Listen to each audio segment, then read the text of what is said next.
All right. We're here, man. We're doing it. Hey, welcome. Welcome. Here we are. Episode Niner. Here you calling from a walkie-talkie. I hear you saying Niner. Episode 9, man. How was your weekend, Adam? Oh, man, it was good. It was a good weekend. I actually won in fantasy for a change. That was great. Unfortunately, it was the cost of all my Ohio teams losing except for Ohio State. I know, dude. Bengals should have won against the Packers. There's so many chances. Brown should have won against the Chargers. Yeah. Ridiculous week. But Ohio State won, so that's good. And I won in fantasy. So Ohio State won. So my fantasy's still pending right now. Well, I'll tell you what happened was I actually had, so my team was sitting at, I was projected to have like 150 points, I think. That's a lot on your league. Yeah, in my league, yeah, that's a lot of points. And then my opponent was projected to have 132. Well, my opponent hit 132. Mm-hmm. And then as the day progressed, my point system kept dwindling down. So then, like, now it's saying that I'm projected to still get 148, I think. Why? How did it go? Was your players just getting sacked and going reverse? Well, Bengals didn't do very good. So I have Boyd and Mixon on my team. Okay. So that's what happened there. But what helped me was Buffalo Bills quarterback last night. Oh, okay. I was saying, if you had Herbert yesterday against the Browns, that dude went off and got. Yeah. Well, Baker went off. I mean, Baker didn't do He too bad did, but either. in fantasy, he didn't do too hot. Oh, really? Okay. Fantasy, no, this is same league, just different point system. Right. Yeah, his point system's way higher. Baker got 74 points, while I had Tom Brady. Yeah. Most he's ever gotten this year was, I think, 110 or 118 points. Yeah. To which, to give you an idea. Go Brady. On the spectrum there of points. So, he just said, Tom Brady got 110 in his league. Like, I had the Buffalo Bills quarterback, Josh Allen. He got me 50 points last night. So, and he had he threw for 315 yards. Yeah. 3 passing touchdowns, ran for another 60 yards, and ran in for a touchdown. Yeah, that's good. So, some points. So, I had a pretty good weekend. Just our Ohio teams should have won, man. Yeah. What did you do besides football? Really should have won. What do I do besides football? Oh, yeah. I went and watched my cousin play high school football in that's right. Yeah, you told me about that. Yeah, how was that? So, they're terrible. They're 0-7. They're 0-7, but they probably said his name, Caleb Catlett, like 20 times. That's cool. They coaches literally came up to him and said, "Yo, you need to make a highlight movie, reel." Yeah. I said, if you don't make it in football, you're gonna make it in WWE wrestling. He legit. I saw him 2 times. Yeah. Get up behind someone, pick them up, spin them around, and over body suplex somebody. Nice. And they're just like, "Hey, you gotta chill out." And he's like, "No, I'm not doing that." Defensive end though, but yeah, it was really good to watch him. He kicked a lot of ass. Yeah. That was the closest spread they've had for games, because they lost 62 to 3. Mm-hmm. 55 to 14. They lost this time 14 to 32. Okay. Yeah. But yeah, it was still fun. Yeah. Yeah. Went and watched them play some casino stuff. And we stay at Belterra. Nothing too exciting. Didn't win nothing. Yeah. Nothing. But I think that's all I did. What did you do, man? You when you go to the casino, do you ever just in your mind, you're like, okay, I got $100. Like, this is what I'm playing with. Yeah. So I'll always, any money I take out, I know for a fact, once I take it out, I'm like, I should just crumple it up and throw it away. Because I know that I'm not going to win anything. I have a mindset going to the casino, I'm just going to waste this money. Yeah. Which, rare occasions I'll come back positive. Yeah. But other times, my mindset, you got to play the right games. Yeah. Yeah. My mindset as casino is I have the entourage outlook. So whatever money I'm going to spend at the casino, whether it be 100, 200, 300, whatever, first thing I do is I walk in, I put it all on black. If I hit, I walk out. My casino day is done. If I miss, I walk out. My casino day is done. There you go. There you go, man. I'm probably the one person who does not spend a lot of time at the casino. I mean, I don't, but while I'm there, I'm going to have some good times. I like getting a couple Bloody Marys. There you go. Getting tore up on it, but it's definitely good stuff. I had a good weekend. Good deal. Especially good for, when somebody wins from Ohio. Right. Well, we got a good show in store for us today. We got Logan ONeill coming in from Wadeck, and we're not quite sure what the acronym is for that yet, but we'll figure it out when he gets here. So episode 9, stay tuned. We'll be right back, guys.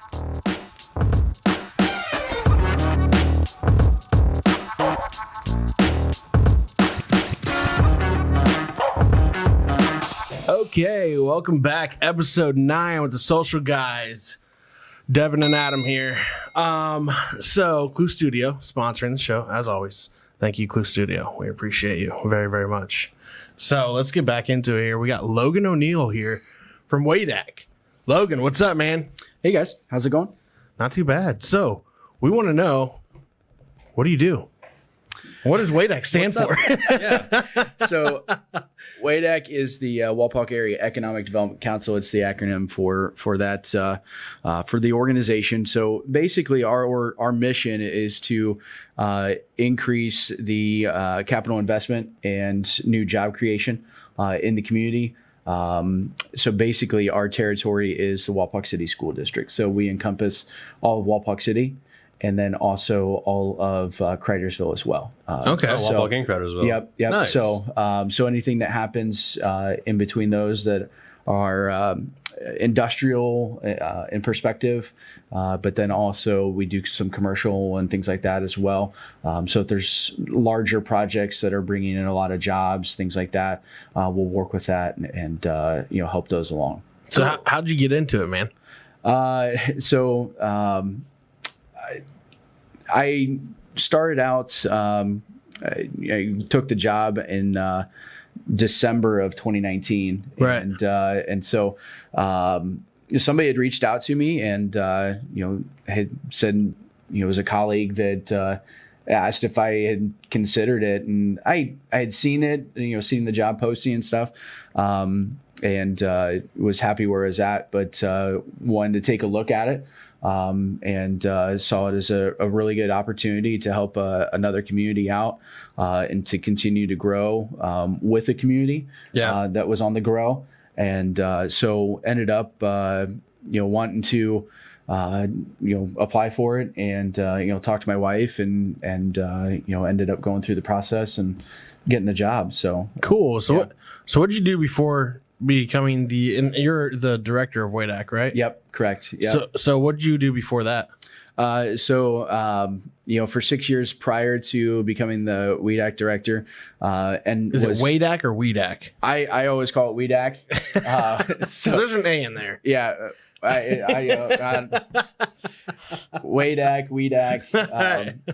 Just don't call me late for supper. So, it's up to you. It just depends on what side of Ohio you're from. Yeah. Well, it's like Rushi in Russia. It's Versailles and Versailles. In Houston. Yeah. Potato. Yep.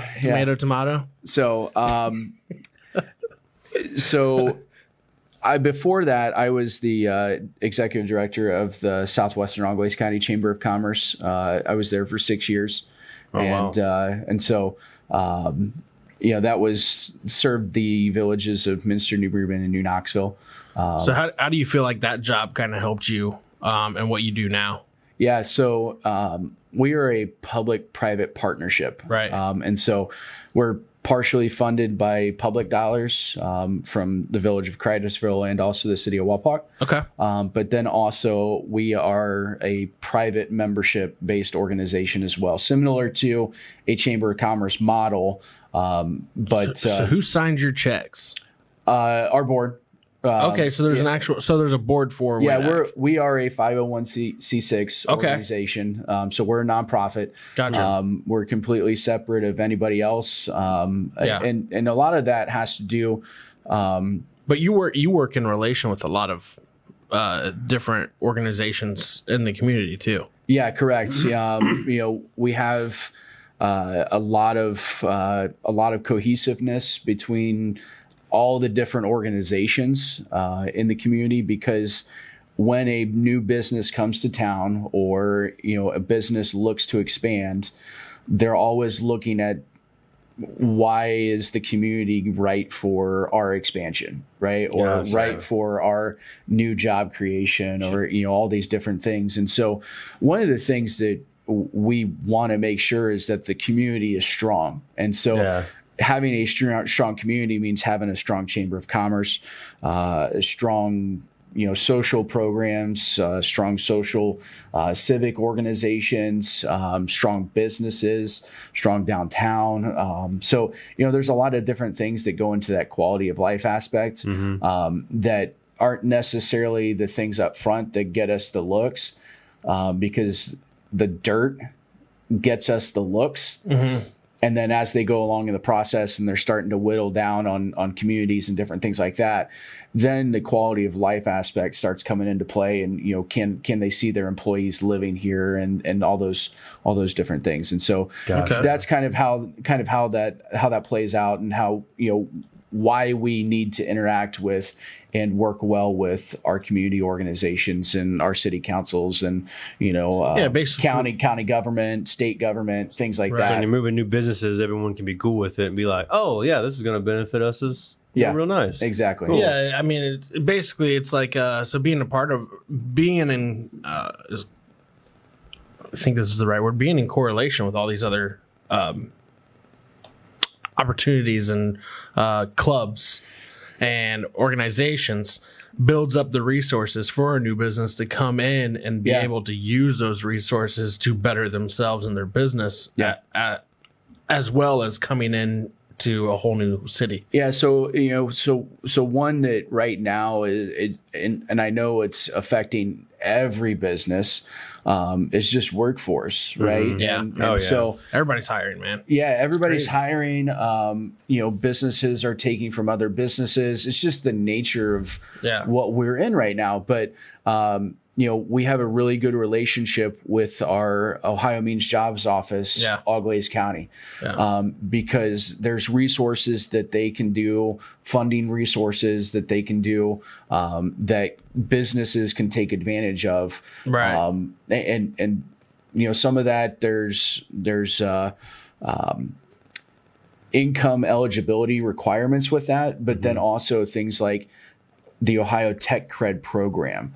That's just, if a business is, if they have people that need a certification or a credential or something for their job, right? So, maybe it's Ohio Safe Serve, or maybe they're looking for a drone certification, something like that, or they're looking for robotics certification.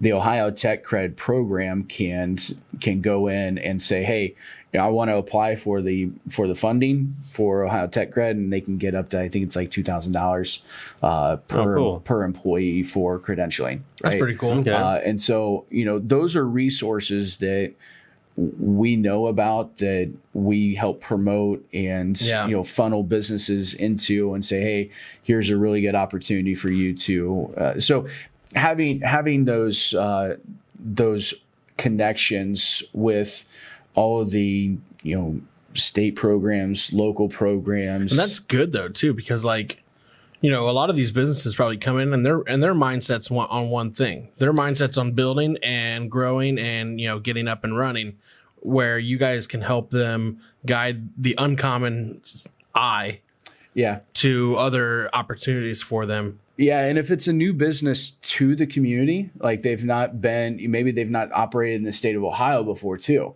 Right. That's something where being able to say, hey, we have a familiarity with these types of programs. Yeah. I don't have to be the expert on them, but I have to know where I can go to find them. Right. Right. Okay. Find the experts. I'm the convener and the kind of the liaison for companies that are looking to continue to grow within our community. Right.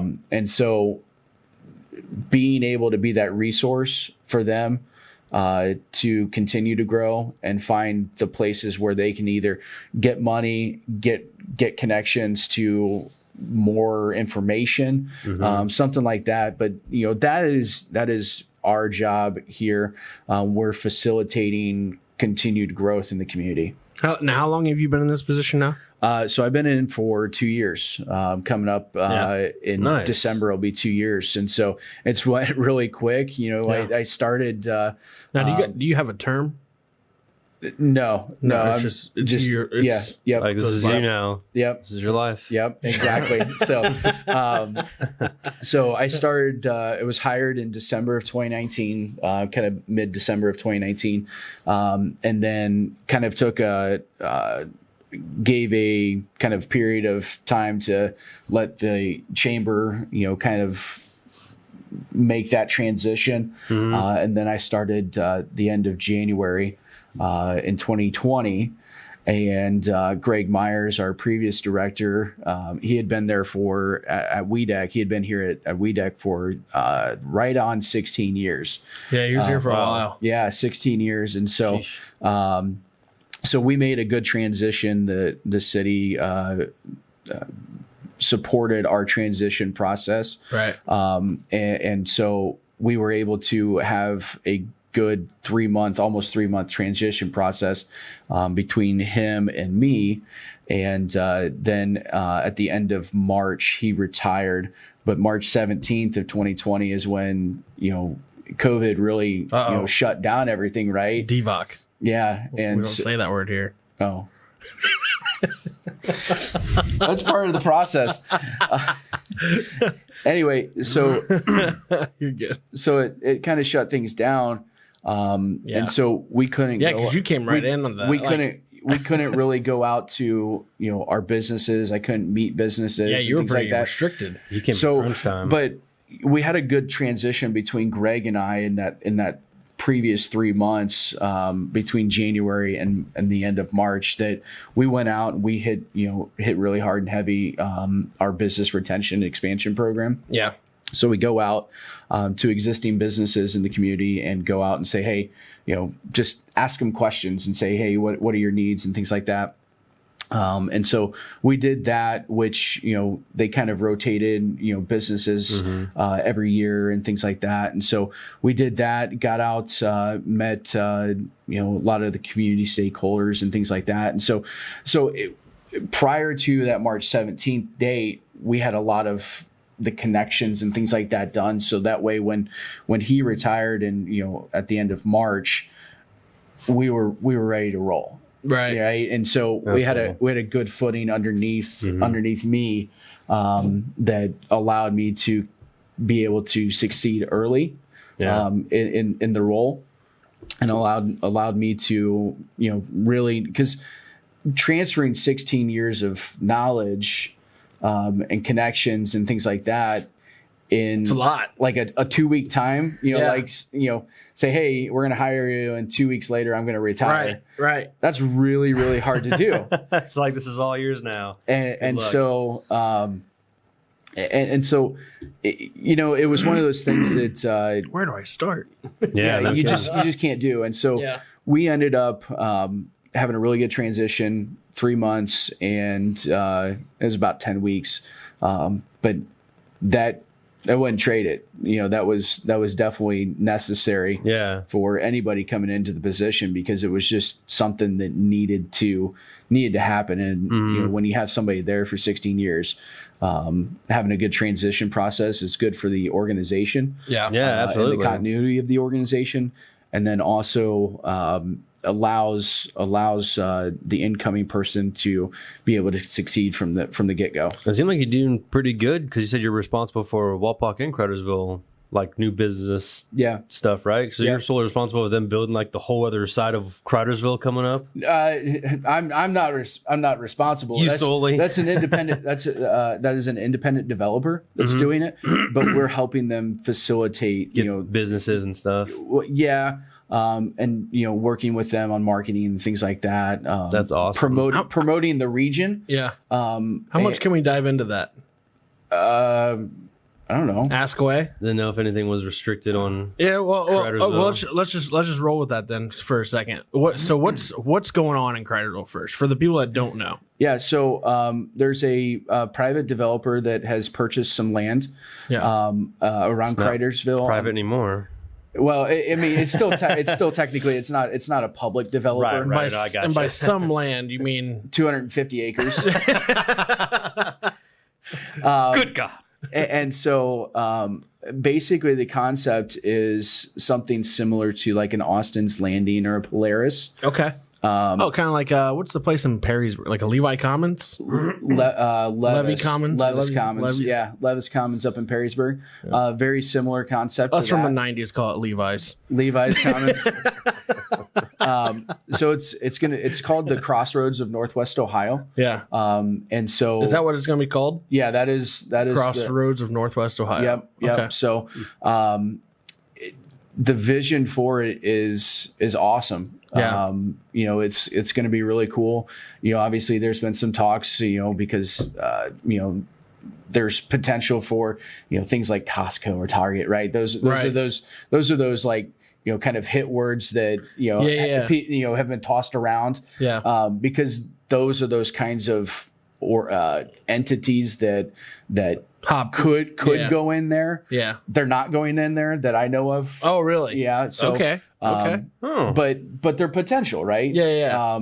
You could also they could hop on last minute, and you could also have like a Amazon distribution center in there. I don't know, but so our part is to help facilitate connections and things like that. But then also we're looking at other options, maybe some light industrial in that area as well. And so what's the overall goal for that project? To bring commerce and jobs and housing to the region. Okay. So, and for those of you who are listening and not from around here, the place we're talking about is Cridersville, Ohio. It's a small village, which is actually about... Yeah, basically village of Cridersville's got like 2,000 people or less. I'm not sure. But, total population. Yeah, but... you can Google it. But it's like, we live in a city called Wapakoneta, Ohio, and we are about... it's probably a 10-minute drive for us, just north of us. And north of Cridersville, though, another 10 minutes up the road is Lima, Ohio, which is a larger city. Right, 2,000. 2,000? Yeah, yep. So it's a village of 2,000 people. Qualifies a village. But to bring that in that area, I mean, there's definitely space there for it, I believe. Mm-hmm. Has there been any pushback from residents? Sorry, Adam. No, you're good. They did a really good job. Reaching out to residents in the immediate that live right there in the immediate vicinity. Yeah. They wanted to be good neighbors. Yeah.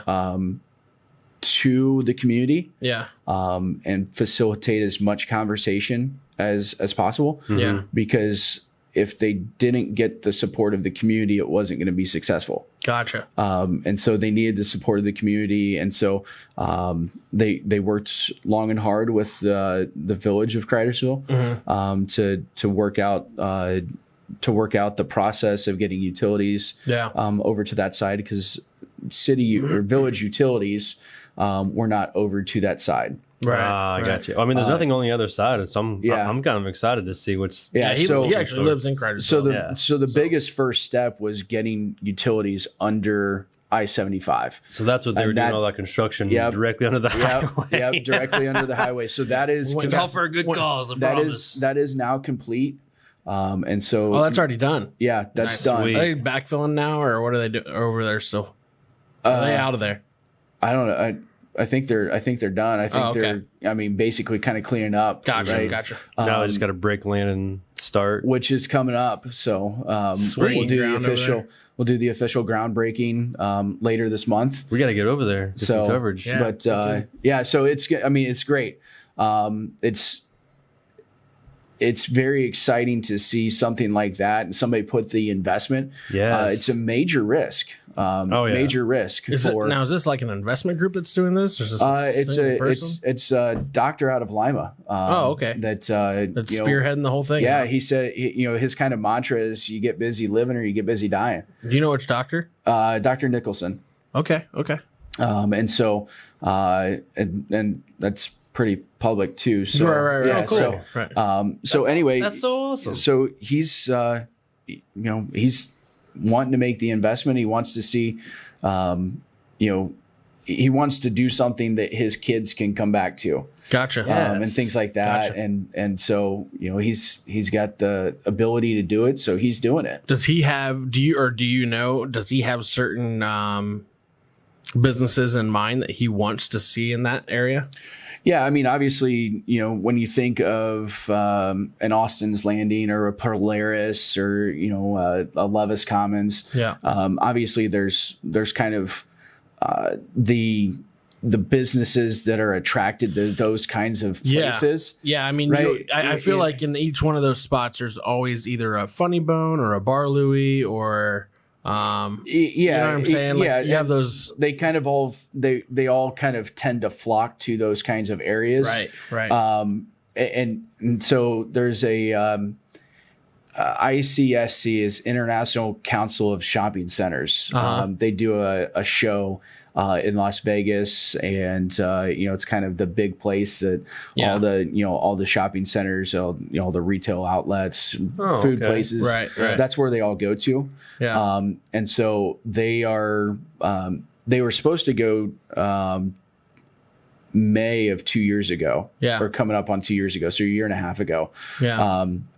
But that C word hit. Divock. Yeah. We spell it backwards. Okay. Divock. Okay. So anyway, so that way our lights don't go out or anything. This place doesn't like that word. Sounds good.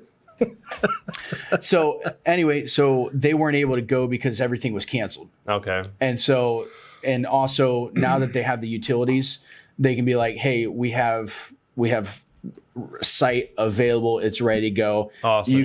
You can buy it, start building tomorrow, basically. Gotcha. Cool. So cool deal. So now is there any businesses that's confirmed yet? not that I am aware of. Okay. Not that I'm aware of, but obviously The name's been being thrown out like crazy. yeah, I mean there's so much speculation about what's going on. there is definitely a lot of speculation. How many acreage? 250. 250. But it's for sure happening. Like there's no going back. They're going to be building something over there. I mean, it's something's going to happen over there. I don't know. Something's happening. If something's happening. I can't really give we don't know what's happening? Details because but it's happening.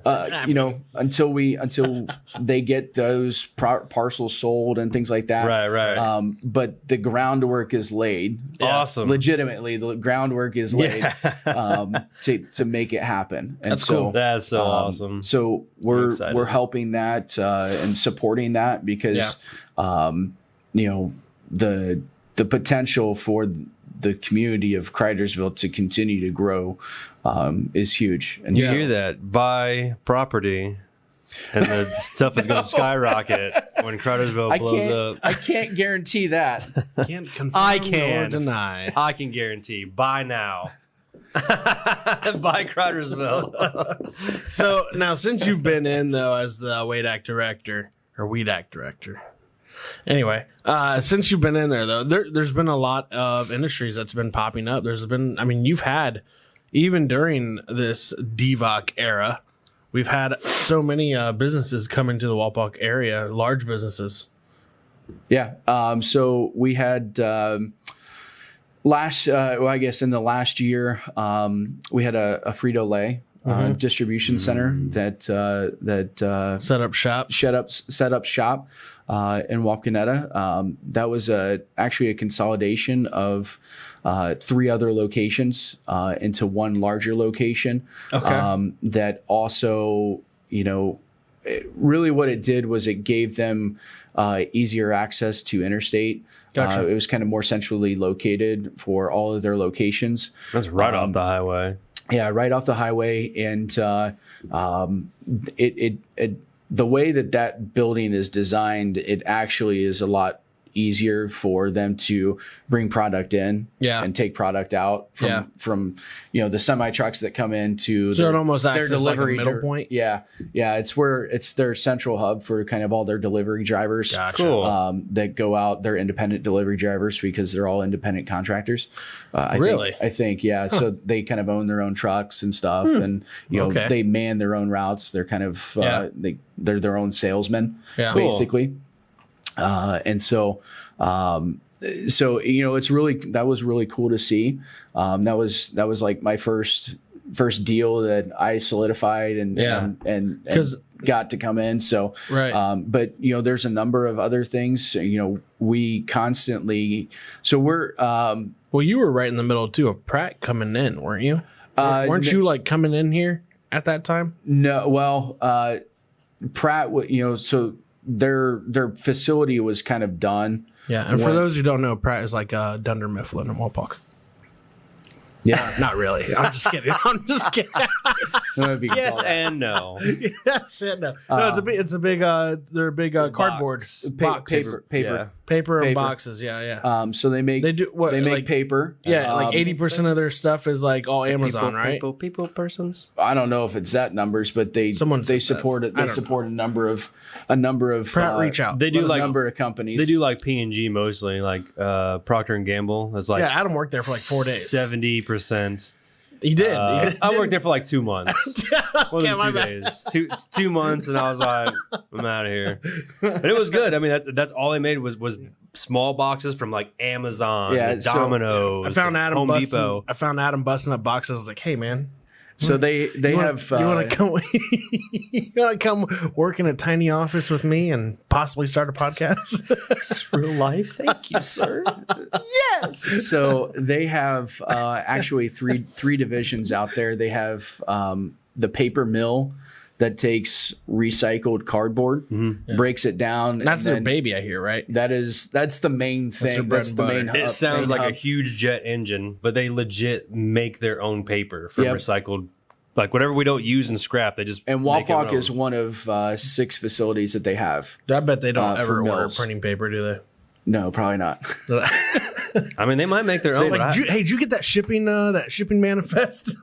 Hold on a second. I had to change the copier paper for our pallets a lot. Yeah. So I should ask them, like, are you guys making this own paper and filling with the copier? Yeah. Curious. And then they have a corrugator division. That's for the cardboard. That's where they start doing the accordion. Yeah. And putting all the paper together. That's when you see like in the middle of the cardboard, if you were busted open, it's like 2 flat pieces with like a tiny like. Yeah. The middle, the corrugated. That's where they make that all there. Like it's not called cardboard. It's actually called corrugated. Yeah. Just corrugated. Yeah. Okay. Corrugated thing. And then they have the retail cardboard division, which sounds like that's kind of what you worked in. Mm-hmm. And that's where they put make the boxes look the way that putting they're the stamps on them. So you're like, oh, this is Walmart, or hey, this is Home Depot. This side up. Yeah, that's a huge business they got going on. Oh man, they got it going on over there. That's awesome. Yeah. So anyway, but working with them because I mean, obviously they're a large employer in the community. Yeah. So we've worked with them since day one. I have, and continue to help them out as well as all of our other businesses. Right. Grow those relationships. Because a lot of times it's really cool to see the new business come into town, but 80% of your time and effort, is spent working with existing businesses, right? Because they're already here, right. And so if you can get them to grow and continue to expand and facilitate expansion of them, you don't have to sell the community to them as much, right? Yeah, right. You don't have to be like, hey, and sweeten the pot because. Yeah. They're already here. They're invested in your community, right? And so, so that's a lot of times easier than going out and trying to get new business. Develop but we still go out and we still continue. We're part of. We're a member of or a part of the Jobs Ohio network. Mm-hmm. And so new projects come into Jobs Ohio, which is the state's economic development agency. Which we are actually working on a project with you on, right? Yep. Same type of, is that what you're talking about right now? Yeah. Okay. Yeah. So we're working, projects will come into the state, and then the state, based off of the information that they receive from said project, they send it out to all of their regional agencies, or then also all of their local economic development organizations. So they call them LEDOs. And so they then send it out to them. You got 2 weeks or 3 days to fill out like a request for information or RFI. about your community and can your community support this project. So it's really all about the dirt. Yeah. And so we get information about wastewater, water requirements, electrical requirements. They need a certain size property. So maybe they need 100 acres, right? Or 40 acres. And so we've got different parcels out in our industrial center. So south of 33 along 25A, in between 25A and 75 is where our industrial center is located. Okay. But we've got a number of parcels that we have options on that it make it easier for us to promote those properties. Yeah. Because one of the things that Jobs Ohio we're working on finalizing a certification for Site Ohio, which basically says your property is ready to go from day one of XYZ company coming in. Right. Okay. And so it's basically the state's pre-approval process for industrial centers or industrial properties. And so we're working through that right now to finalize that. But what that does and what having options allows us to do is to say, hey, we can respond to your request for information because we know the information. Yeah. We know what the dirt has. We know what the dirt offers. And there's a lot of environmental studies that need to happen prior to that. Because if a company comes in and, finds, whatever.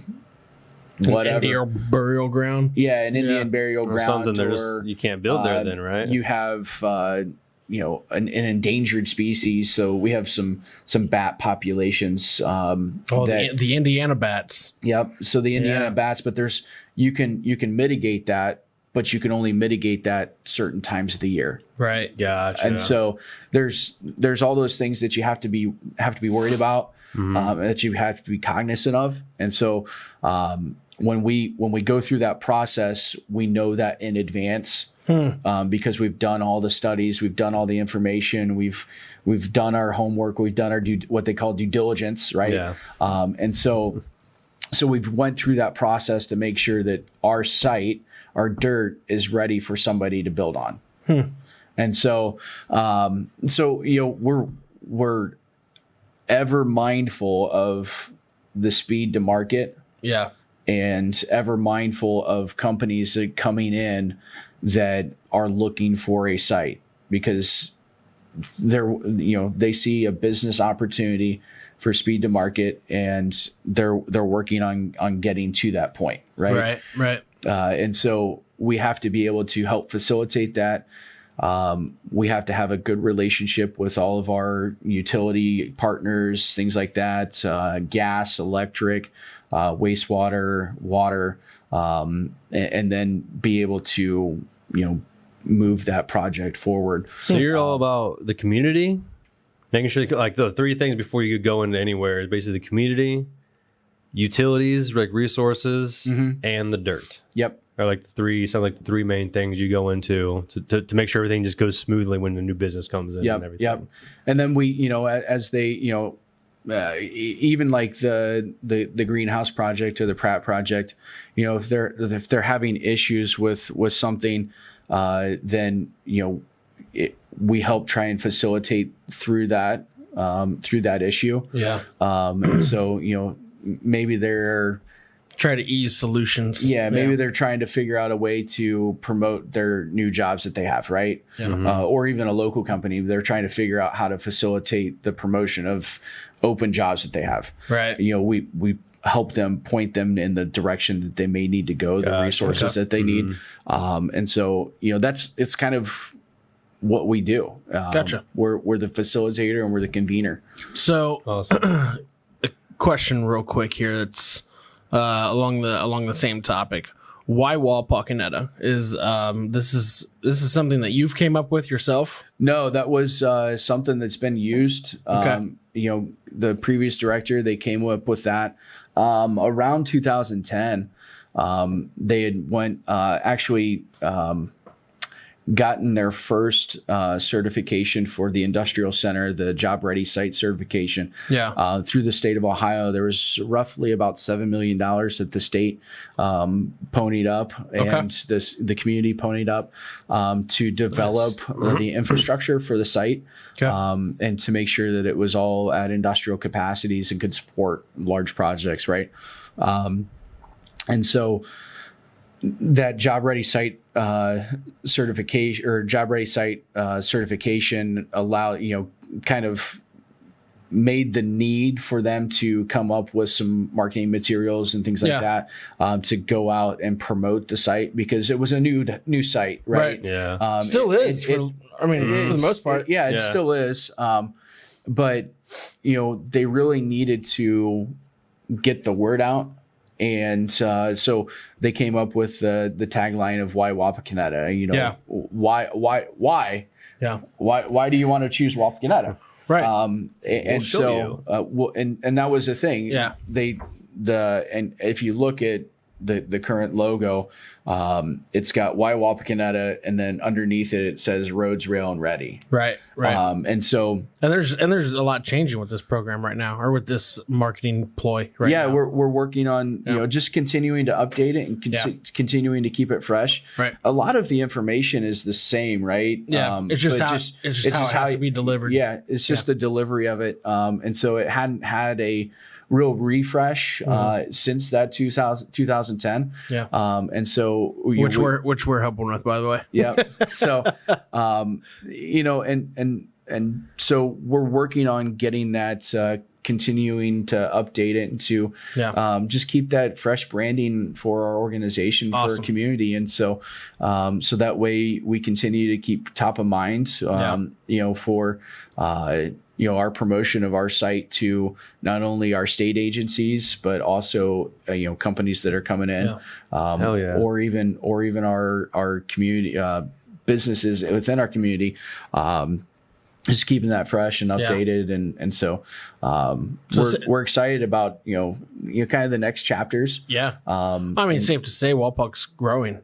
Yeah, very much so. Very much so. I feel like there's a piece of land that gets bought, and you already automatically hear about either a hospital organization, which is funny too. We'll get into that here in a second, but or you hear about hospital organizations that are trying to move in, and you hear these new industries. One thing that we don't hear though a lot, and I know a lot of Wapak people ask this a lot, is when are we getting a steakhouse or a wing place? Now I know that has to do with foot traffic though, correct? Yeah, there's certain metrics and measurements that some of these places go through. Yeah. And it's median average income, household income, number of people in the community, things like and so basically it sounds like it's going to be left up to a local business owner or a local somebody just putting in money into a place and saying this is a steakhouse now. Need another doctor. Maybe Adam can do it. There we go. I'm definitely down. Put some money down for like a steak and shake or something. Steak and shake. There we go. Hell yeah. There we go. So little shoestring fries. There you go. But we have a retail committee that makes sure that infrastructure is in place. In areas that are maybe they're close to I-75, right? Or something like that. And so we take a look at what needs to be done from the city's perspective in order to no, not really. There's calls that come in that we help facilitate. And it's like one place closes and like we think, oh, it might be, and then we hear it's like a coffee shop. I'm kidding. Which we welcome with open arms. But everything. But you know what I mean, though? Like you have the expectations of something like, Best Buy. And it's like, buy your used shoes now. But no, I think a lot of people in the community has been, they've always asked, Yeah, and so we want to make sure. So from our perspective, we want to make sure that we are ready for when that comes. Yeah. We want to be ready for the infrastructure improvements. We want to be ready for, a roadway or, whatever's necessary to facilitate that expansion. Right. So, I mean, there's no saying that it won't happen. It's just No, there's as long as you meet the metrics that they're looking for, there's the possibility. So what's the foot traffic metrics? Because I mean, a lot of people don't understand what that is. I would assume a lot of our listeners don't even know that that's a big thing that these franchises for one look at. I don't keep up to date on those specifically because that's not really our focus. Gotcha. So I don't keep up to date on them, but obviously with I-75 there's a lot of interstate traffic that flows through that. Yep. And so that kind of helps us out because there's so many people traveling up and down I-75, but then also just the community as a whole is continuing to grow. You're starting to see some growth out towards like 501 and Redskin Trail and that area out there. Speaking of that area, so the hospital thing, I heard there's like the story is, and you can squash them right now if you want. But the story is that we're getting all these hospitals coming in, putting in these little shops right now, these urgent cares or whatever. And then the story is that basically they're going to end up, one of them's going to come out as the victor and then set up shop in Wapak. Not that I am aware. That is literally the story. I don't know any backroom board meeting. But literally for that's health systems. But I've heard this from multiple people that they think that honestly, like, because here's the thing though. These big healthcare systems, they're territorial. You got Cardinal Health, which basically runs Columbus area. Yeah. You got Premier Health, which basically runs Dayton area. Then you got Mercy Health that runs the Lima area. And then you got Kettering, who's also down towards Dayton, who kind of splits that with And then Premier. you have Memorial and ProMedica. Yeah. So like the how this goes is this is what I'm hearing anyway, is that these places will set up these urgent cares and they'll just try to beat each other out for territory rights. And then like once one of them basically supersedes the others, they're like, okay, we'll set up a hospital here. Say stop. That's Shut them down. Open up shop. Oh, basically that's what it sounds like. You said they do though. They're just like, hey, we're just gonna see who has more. It could be, care. but I don't know of anything like that. So. Stay tuned in a couple more years because we have what we have a Lima Memorial now. Yep. We have a Wilson, right? Joint Township. Yep. Okay. Joint Township. We also have a Kettering. Yep. Which is in the plaza over there. And then Mercy Health, St. Rita's. Yeah. So we have all four here. We'll see who wins the next couple years. we'll see if your theory is correct. Yeah, we'll see. I mean, obviously, though, I think, Joint and Memorial have definitely set up bigger shops than Kettering or St. Rita's. St. Rita's has a plaza too, right? They're in that plaza? Yeah. They're not in that plaza. They're right. It's like share. They're at the Y. Oh, that's right. They're at the Y. Yeah, that's okay. Yep. Who's the urgent care place out by the? That's I think just like an independent. Independent, yeah. Gotcha. Okay. Yeah. Okay. But yeah, that is the story though that I've heard is that they will try to beat each other out basically for territory rights. We'll see. Interesting. Yeah. I mean, it makes sense a little bit. Why would you need 7 different urgent care places in a town with 9,000 population? Market. Yeah. Competition. So McDonald's is a Burger King. So what's new on your plate as of right now, Logan? We are always getting requests for information from the state. Yeah. We're always submitting on projects. So, we recently got a project that came through and it came through we're a member of the Transatlantic Business Investment Council. Okay. They're out of Berlin, Germany. And, we've been a member of theirs for Volkswagen or 6 years. tight. 6 years. I'm not getting a Volkswagen. But No, it's like a Volkswagen dealership. Is that why? oh no. No, but I don't. They all come in code names. Okay. So what?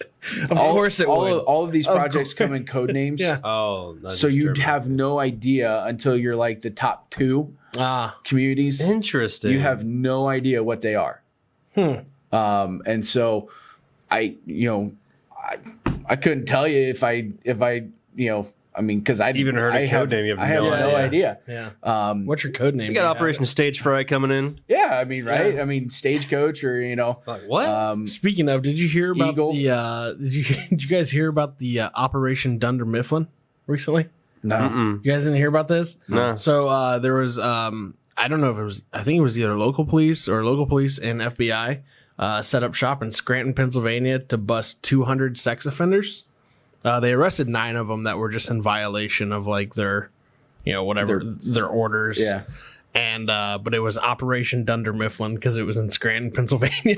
Oh, that's what they called it to sting the blood. That's what the cops called it. That's hilarious. interesting segue into that one.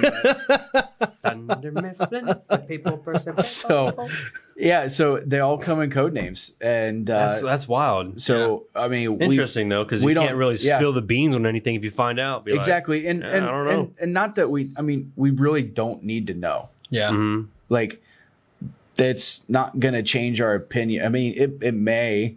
It won't change your approach though. It won't change our approach because if we want to continue to bring in new capital investment and new job creation, I mean, if a company's bringing in 100 people and they're all high paying jobs, then as long as it's not something that they'll give you kind of the industry that they're looking at. And as long as it's something that our board feels that it would be a good fit for our community, if there's something that comes in and it's like, man, this is kind of questionable, we'll take it to the board and say, hey, this is a recent project that we had, and they'll kind of say, yeah, we'll apply for it, right? But if we're not going to make any extra effort to get it.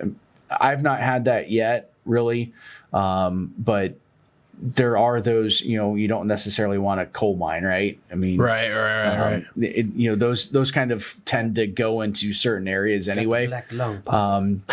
So we don't want anything that's going to harm our community. Okay. Right. So we'll be cognizant of that. But we've not had that to this point, and so It's bringing in the good stuff. We continue. So I think this year we're sitting at about 7 or 8 projects that we've submitted on. Cool. Over the course of the year, and so we're coming up. And these could be new businesses that are coming in. Yeah, could be. Okay. And so, we're coming up on our annual meeting, and so that'll be November 3rd. So we'll, kind of have our annual report to our membership and to the community. And How big is your board? We have 13 voting board members, and then we have some ex officio board members as well. So on this board, is it represented by schools, large businesses, small businesses? So it's a citizen. Yeah, so it's represented by stakeholders that have an interest in continuing to see the community continue to grow. Yeah. And so, it's a number of individuals. So, we've got utilities, partner on there. We have industry partners on there. We have local members that are on there, but they're all members of the organization that are voted in by the membership to be on the board of directors. I mean, it's very similar to the Chamber of Commerce and that model. Okay. And so, a very good organization, very good board, some really good tenured board members that I want to be on that board. have been around for a long time. Can I be on that board? You have a shot. You have to be a member. So Who gets to come up with the code names? that comes from the state. Their own, okay. Yep. So they, it's like naming hurricanes, right? Adam wants to be on the board just to make up code names. That's what I want to do. We got a new project coming out. I got it. We got the perfect code name. So This will all be like Mountain Dew flavors. yeah, voltage, Code red. That's awesome. code black, code black. Yeah. Code midnight. It's like when you go into a hospital and they're like code blue. Yeah. Code blue. Yeah. Is that good or bad? Code No. dub edition. And so, we've got a really good, really strong board that has been doing, some of them have been, based on their terms and things like that, they've been, on or off the board for, some upwards of 20 years. Oh, wow. Oh, that's cool. So they can serve. So they are tenured for sure. Yeah. They can serve. They can serve up to 6 years, and then they have to take a 3-year term off, and then they can be up for re-election to the board. That's cool. And so some have done that, and what that allows us to do is to get kind of new faces on the board and things like that. But that's interesting. I didn't know that. There's things that happened 15 years ago with the industrial park that you talk to a board member that's been on for a while, and they're like, yeah, I remember that, and here's what happened and all that stuff. And so it's really good to have that perspective as well, because economic development is not a short-term game. Yeah. It's a long-term game. Right. And so you don't necessarily see those returns on investment until years down the road. Gotcha. They started working on the What was that? Must have been an alarm. That was our 25-minute marker. Sorry. I was like, is there a TV show coming on? Or? Good. Sorry. so where were we? I'm so sorry. I forgot I did the timer. And, No, you're good. Came up so subtle. So there's the industrial park was really started. They really started that concept back in 2006. Okay. And the first companies. So it's really the developed the first company in the industrial park that they started in 2006 was Pratt. Okay. So they got so towards the end of Greg's tenure, they got the greenhouse, they got the flex arm expanded and grew into their current facilities, and then kind of you have that mega city place. Yeah, well, that was all prior to, so they grew, but large, like there's a couple companies over there. I have no idea what they do. There's a couple companies over there, but the investment that was made in 2006 from also the state and the infrastructure down in that area was all south of Short Road. Okay. And so all of the first project that came in for that industrial site was 10 years after they really started working on that. Oh, wow. So, it's a long time and it's a long process. And so,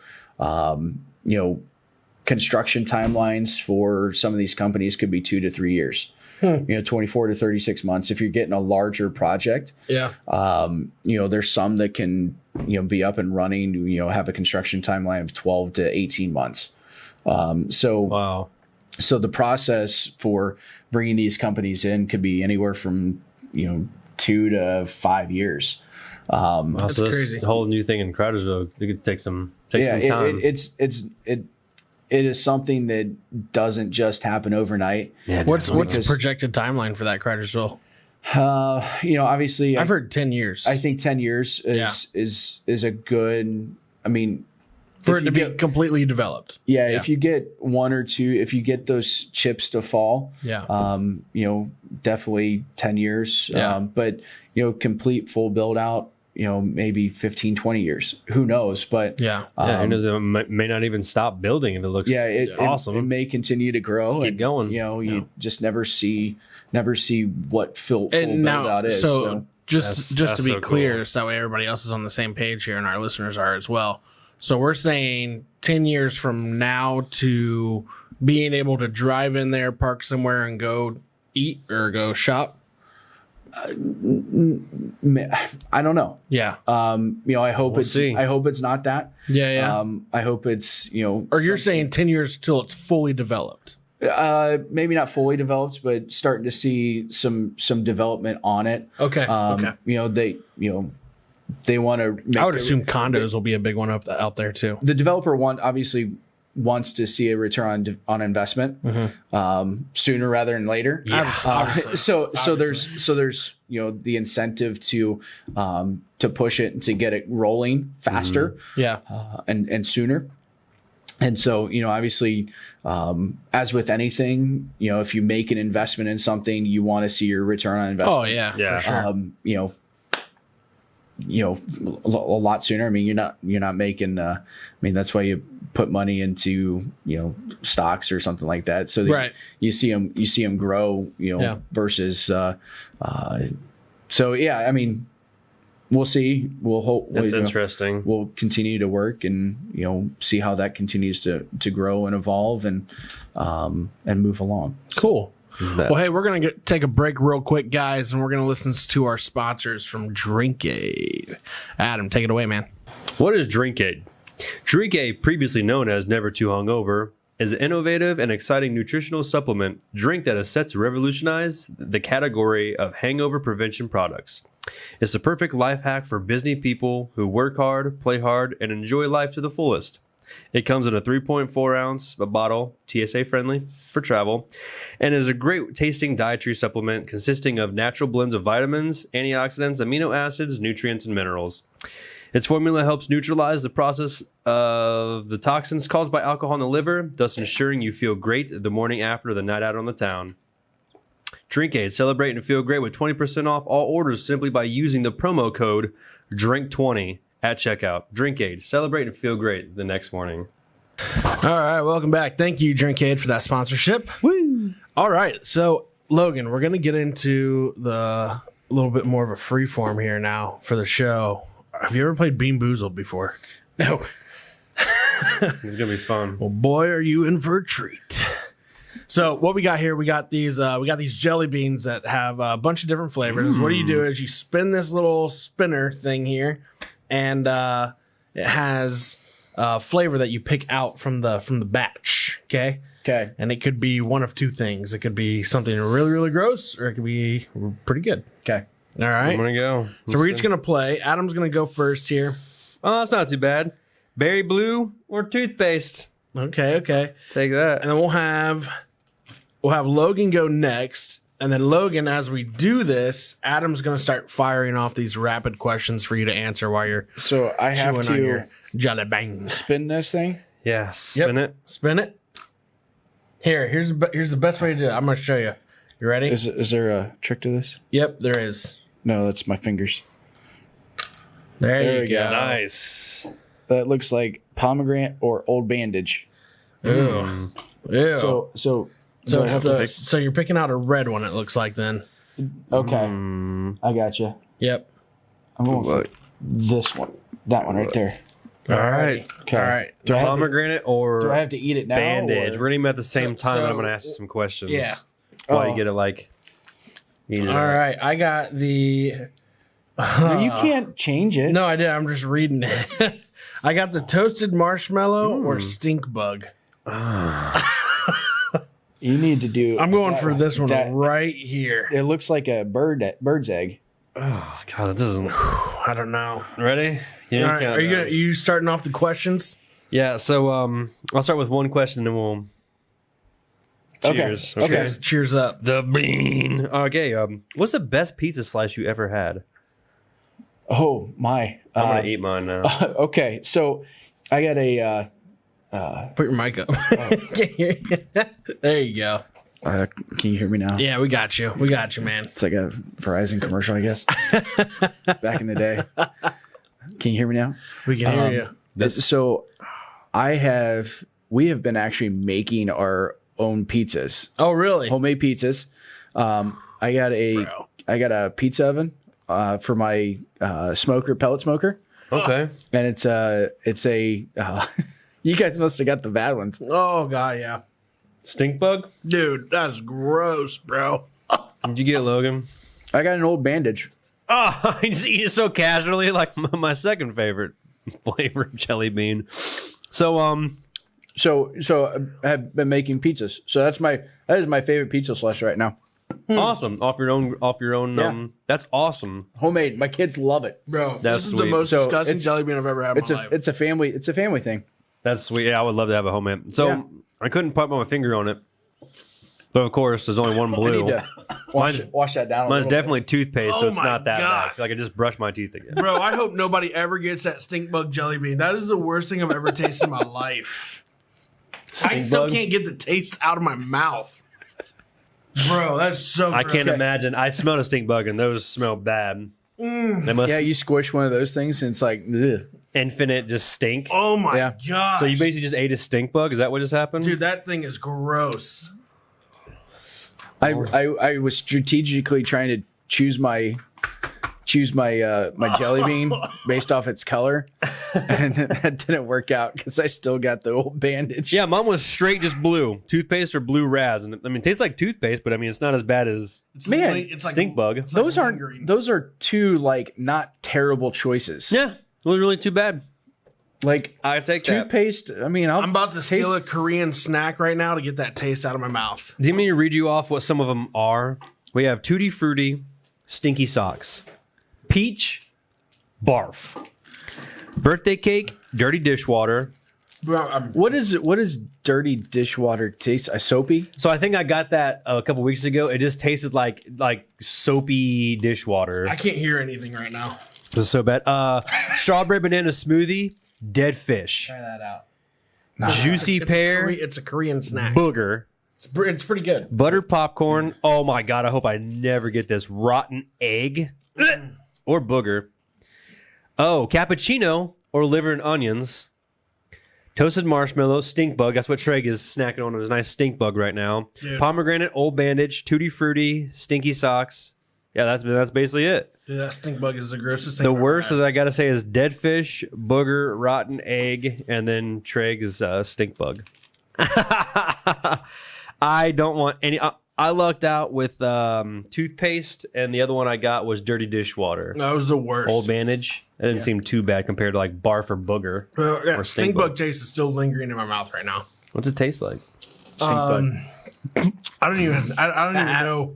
Nothing compares to a stink bug. I don't even know what flavor that is, but it's gross. Stink bug So flavor. gross.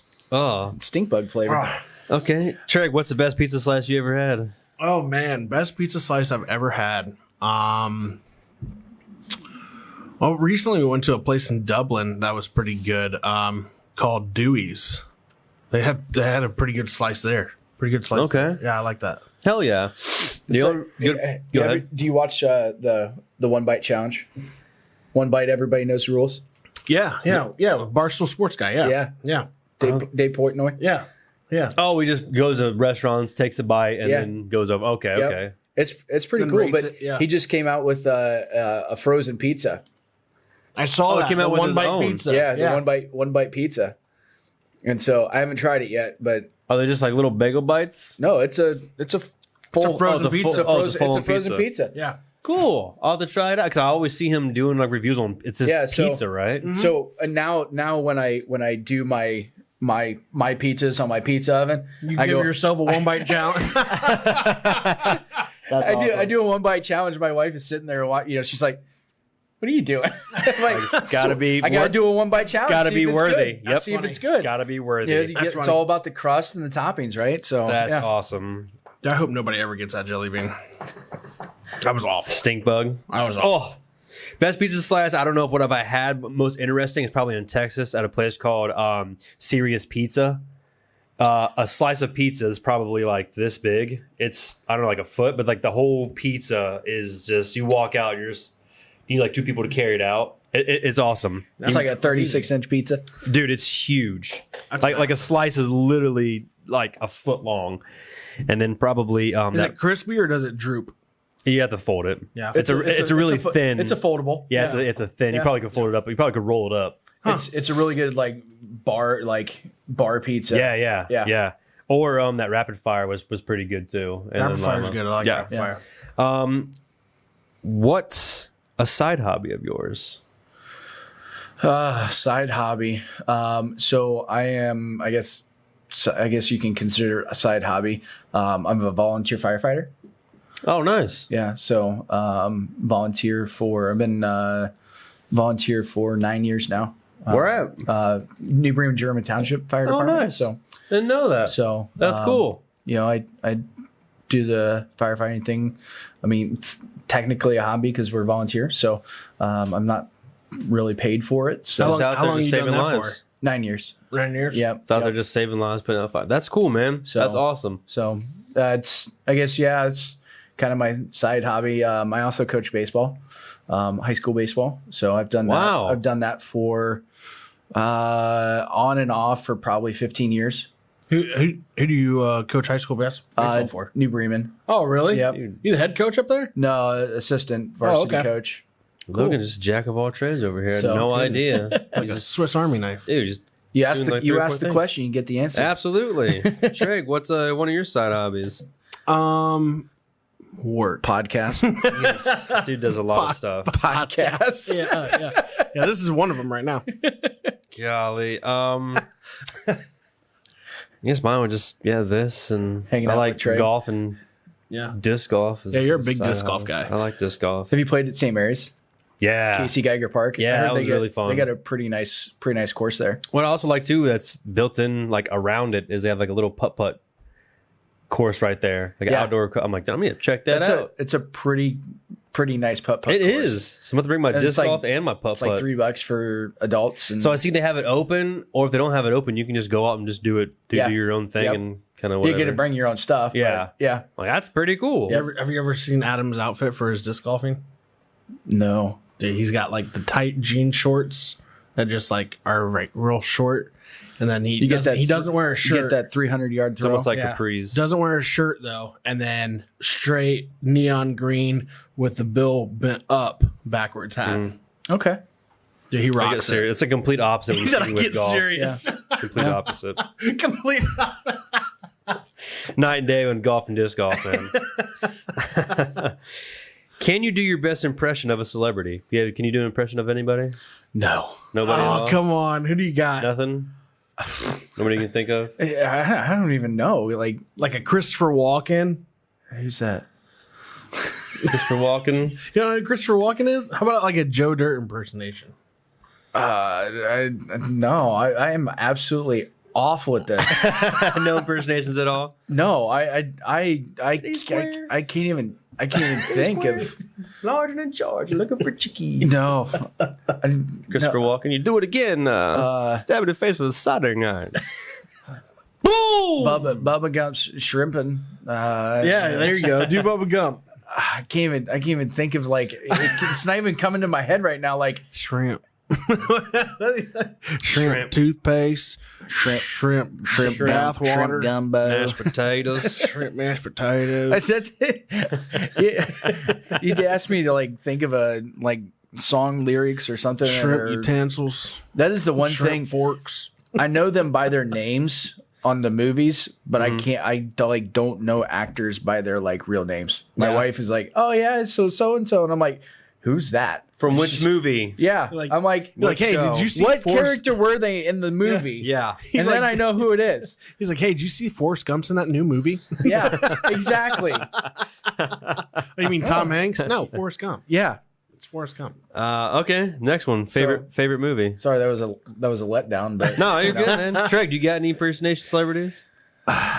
Not offhand. Unless he already name kind of one. did. He I mean, already I'm sure- kind of did Bubba Gump, Right. but you know, Yeah. Hell, we're always doing impressions though when We we're are, out in the we office are. though. So I mean, Yeah, what do you want to hear? I don't know, man. I'll throw anything out there. Anything. Give me like if you were the manager for the BTS. No, pass. What about dude, I would do so many. You can't do some of these. Favorite movie. Favorite movie. I'll save it. So one of the, and it's been, they've had the kind of the sequels to it. They've kind of redone it a couple times, but Independence Day Yes. was one that I got the original like VHS movie of Independence Day. Was legit back in the day. That was like one of the first movies. The rookie of the year. Yeah. with the picture with Dennis Quaid. No, it was the one where the you're little talking kid about with the he breaks kid. he breaks his or falls on his Give arm him the and, big stinky Oh, yeah. cheddar. yeah. So that's a good one. That's Funky butt loving. What did you say? that was when he goes down and he hits the doctor in the face with his new Yeah. new Oh, arm yeah. and it's elastic and he hits him. Funky butt loving. Yeah, That's a good one. That's a good one. That's a really good movie. And so my kids are into Luca right now. What? Luca. Luca, yeah, the card. It's on like animated. Disney. I think it's on Disney. It's a Disney movie. My kids don't watch a lot of animated stuff, so I'm out of it on that. So so Luca's in my current repertoire because of my kids. Gotcha. So Cool. Gotcha. My kids like Camp Wiki Wonka or Wiki Waka. I don't know what it is. Camp Wiki Waka or something like that. That's what they watch all the time. it's a new one. I don't know. That's I'm Camp Salute Your Shorts, man. It's kind of like that. Really? It's a Disney show. Oh, it's Disney. Yeah, it's Disney, Okay. Yeah. Yeah, I don't know what that is, man. Camp Wiki Waka. I don't. But know. it's not animated. It's all No, it's not live action. animated. Yeah. I've never heard of that. Yeah. Last song we listened to. Red Kingdom by Tech Nine. That's what you had. Actually, no, it wasn't. We listened to This One's For You by Luke Combs. That was the last one. Yeah, in here playing. Yeah, Yeah, he was right. playing it in the studio here. Yeah, you gotta listen to some good tunes if you're gonna be on a podcast. I guess. Right. So You got it going. Get you in the mode. What's your most craved food? Oh, Like the definitely not that old bandage. That was awful. yummy. Most craved food. Got some stink bug left in my teeth. I can always go for a good steak. Yes. We steak. Same. Let's go to Roadhouse after so the this. last yeah. So Texas. last couple years we've bought like a half beef Yeah. and We do the same thing. Love it. the beef that we get is bigger. It's more. It has more butter fat content, and so it's really good. Nice. And so Nice. always on the lookout for a really good steak. Yeah. Same. So, I'm a yeah. big steak guy. Okay, I can go with a steak, but for some reason I don't know if it's just because I haven't had it in a really long time. I'm really craving some China food. China food? I had some some China. Chinese. I had some China 88 last night. So What is that? it's a restaurant in New Bremen. So China 88? yeah, Huh? Is it good? yeah. I mean, it's Have you been? Is it like better than like Thai Jasmine?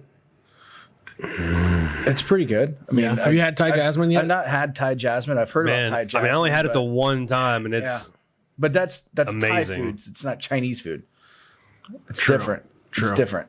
same but different. You're right. Yeah. You're So- right. Well, I'm gonna try it out. They all have crab rangoon. Okay. He's like, I guess.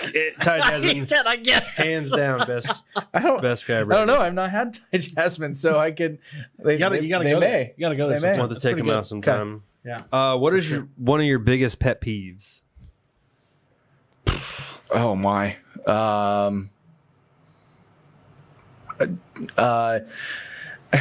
My Careful, wife. your wife's watching.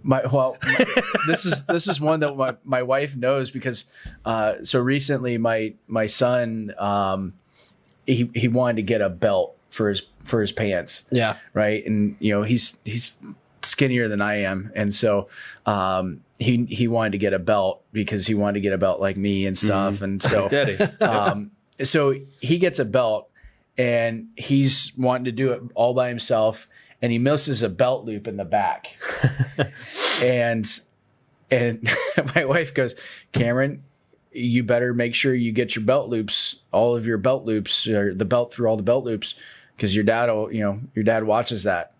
And so, if you don't watch people's belt loops, I'd look for. I don't necessarily watch for it, but it's not something that I'm out looking for. But Your belt loop. I do notice. Nice guy though. I try and always make sure I've got all my belt loops and all that stuff. That's but good. I'm always a guy that's it's you ask for a pet peeve. okay, yeah. Some guy I'm like, hey, got a little schmutz, right? Or like that right your there. Tag's hanging out. Let me put your tag in. Like, Yeah. Like, I gotta make sure you're looking good. You know? Yeah, exactly. I mean, if you're gonna have a belt on, you got to have all the loops, man. Loops Get a little sag covered. ass in the back. So belt loops. Treg, I think you had it. he's just out to eat somewhere. He's like, you see that guy over there? Yeah. Damn belt loops. He's like, I gotta go say something. Excuse me, sir. You're missing a loop on your belt. I mean, I won't go. I won't go and tell you. I won't necessarily go over and tell you because that's just kind of weird. But hey, I'm sure whoever you told out in public would be like, dude, thank you so much. Yeah, probably. Been out here looking like an asshole all day. Hey, you missed a belt loop. I just want to let you know. I've done that before too. Like thinking I'm doing it good, and like halfway through the day, I'm like, oh man, no one told me. Damn, told bro. me. Missing a belt loop back here. Like I don't know what the hell I'm doing in my life. Well, I mean, hey, Right. What is your favorite TV show growing up?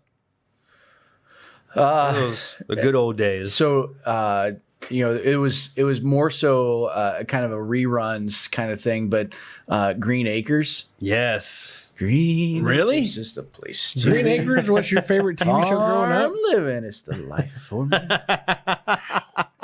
My mom awesome. My mom and I watched it. That's good stuff. She was into Green Acres, and so got passed down. I mean, yeah, I get it. I watched certain things growing up with my grandparents. Yeah. So you just get into it, you're like, man, growing up. It was my mom. It wasn't my grandparents. But mine growing up was one of them, and it's still on to this day. Is Price is Right. Yeah, I love that show. Yep. Bob Barker was the man, though. Nothing against Drew Carey. Treg, do you have a favorite TV show growing up? Growing up, my favorite TV show would have been. I was a big fan of Friends. Friends. Yeah, Friends was funny. Yeah. Okay. Yeah, I really like Friends. That 70s show was always good. That actually came out in 98. Yeah. So I guess that was, wow, 4th or 5th grade. Yeah. When that first came out. So yeah, I'm gonna watch the hell out of that too. That's good stuff. That was kind of like the sequel to, I feel like, Cheers. Yeah, almost. Yeah. I love Cheers. Cheers was kind of that probably, same thought process as Cheers. Yeah, Cheers was probably actually one of my favorite TV shows, and I just rewatched it too, all on Netflix. Cheers. Well, maybe the last year I did. I think I watched them all again. But I love Cheers, dude. I don't know Cheers if I've ever seen a lot of those. I heard it's really good. It was so ahead of its time in comedy, I feel like. I mean, just the guy at the end of the bar, what was his saying all the time? I forget. He always had a saying. I can't remember. Cheers. No.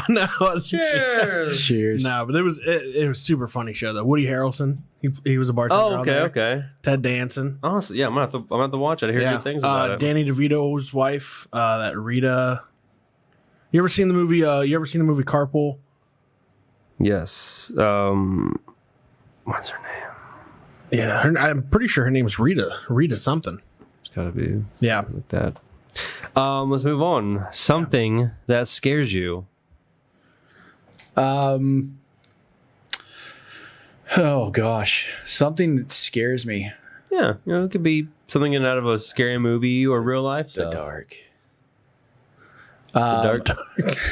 Rhea Perlman is her name. Okay. Just nothing affiliated with Ron Perlman. I don't know. Maybe. All right. Sibling.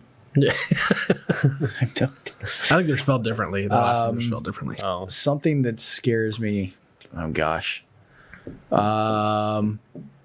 He's like belt loops. Belt loops. having it pants with doesn't- no loops. Yeah. pants. Yeah. Can't wear a belt then, buddy. Loopless pants. I'm not 100% sure. Okay, so if you were locked in a zoo and you were in, and you had to choose a cage that you had to be in while the zoo was closed, and it's just you and that animal, which animal would you least likely be willing to be in a cage with? Tiger, lion, Bear, Shark Tank. I will be in all of them except the gorilla. Yeah, I can't. That's the thing. Like, I feel like I can climb and hide with anybody in that zoo. a lion can climb. Yeah, but I can stay up in a tree and I get on the tiniest little limb, and he's not going to climb out there. I'm gonna do the gorilla. I'm gonna do the Crocodile Dundee thing and be like, There you go. Yeah. What about it? we just watched Crocodile Dundee in Las Vegas. Oh, that's a good one. It's yeah, a good one. yeah. So, All but those are good he's movies. like, it's when they have their kid, right? And Crocodile Dundee, they're walking through and going. Michael was his kid. Yeah. Because they talked to Mike Tyson in there. He's like, Yep. Michael, meet Michael. Yep. And so, awesome. they're walking through, and his son is like, "Hey, Dad, can you do the thing?" He's like, "Okay." And he's like, Do the roar. and I'm like, "That's cool. I want to be that guy." Yeah, I want to be Crocodile Dundee. Definitely Paul don't, Hogan. Definitely don't want to be in the gorillas. I feel like they can just climb up and just. What about like a snake enclosure? I'd chill with the snake. No Bro, problem.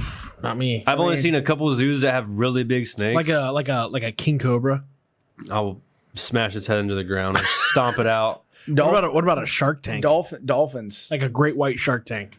Yeah, definitely not. Yeah, Definitely not that. I mean, that would be the worst. chew you up in one bite. So Yeah. it's not like you'd really. I mean, if I had to pick, I would do gorilla over great white. That's for sure. Really? I'm not sitting in a tank with a great white. Are you kidding me? Yeah. You kidding? Have you seen Ace Ventura? Yes. Yeah.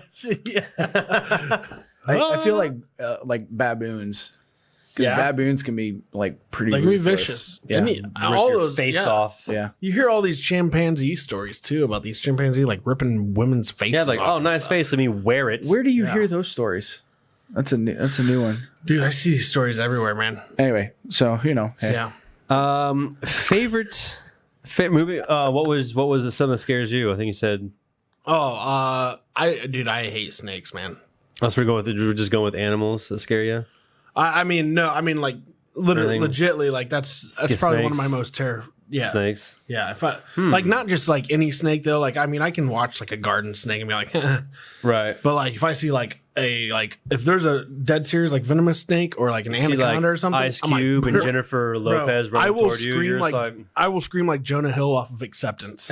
If I see- So okay, so hold on though. Like, have you been on like some excursions or adventures where you've seen it like a snake up close in person? no, I won't go. Okay. So you've never actually faced your fear No, it's like in a zoo. You never to seen a actually snake. test the theory Yeah. that you're afraid of Like, those yeah. snakes. So we got to Bam Margera, put you in a room and give you some snakes. oh, Yeah. bro, no way. I would, dude. Just turn white and faint. Yeah, probably. That would be me. Okay, so Ghostbusters, right? So they had Yeah. the Stay Puft Marshmallow Man. So I watched that when I was younger. And for years, I was afraid of the Stay Puft Marshmallow Man. Oh, really? Yep. Dang. I'd see it in like dreams and Why? stuff. Well, it wasn't even Dang. like scary. It was just like, Yeah, it was. what? He tore up the city. You want to know what though? We want to take this to a whole nother turn real quick. No, geez, something that scared me when I was a kid. It was a song, and you might know the song, Adam, but it started out ooga cha cha ooga ooga ooga cha. Yeah. You know that song? Really? Yeah. I Yeah. can't stop this feeling. My dad used to play that song at night, and it would scare the ever living shit out of me. So I guess I was like 3 years old, dude, and they would play that song. I'd run to my bed. guess the beginning. It was that beginning. It was, Ooga chaka. Yeah. Yeah. Ooga. Yeah, You're dude. having PTSD right now. Oh, dude, it felt like I was in like a King Kong movie. yep. I get you. And the pitch black is just here. Ooga chaka. Yeah, oh man, dude, I'd run to my room and put my covers over my head. I remember it like it was yesterday. There it comes. Yeah. Yeah, And then, that song scared the shit out of me, dude. It did. Dang, It's not that's like- crazy. Oh yeah, That's why. I mean, Yeah, being well- little though, you can be scared of a lot of stuff. right, Yeah. right. Well, it's just because you don't know. You Yeah, haven't the fear of the unknown. You haven't experienced it yet and stuff. Right. And so yeah, I can see. I try and if my kids are afraid of something, it's like is it because you are legitimately afraid of it, or because I'm pretty sure it's unknown yeah. what it is, or and so we try and work through that and try and help them through. That's the difference between now and then, because then I'd been like I was scared shitless of that song, and my dad would literally play it every night. Yeah.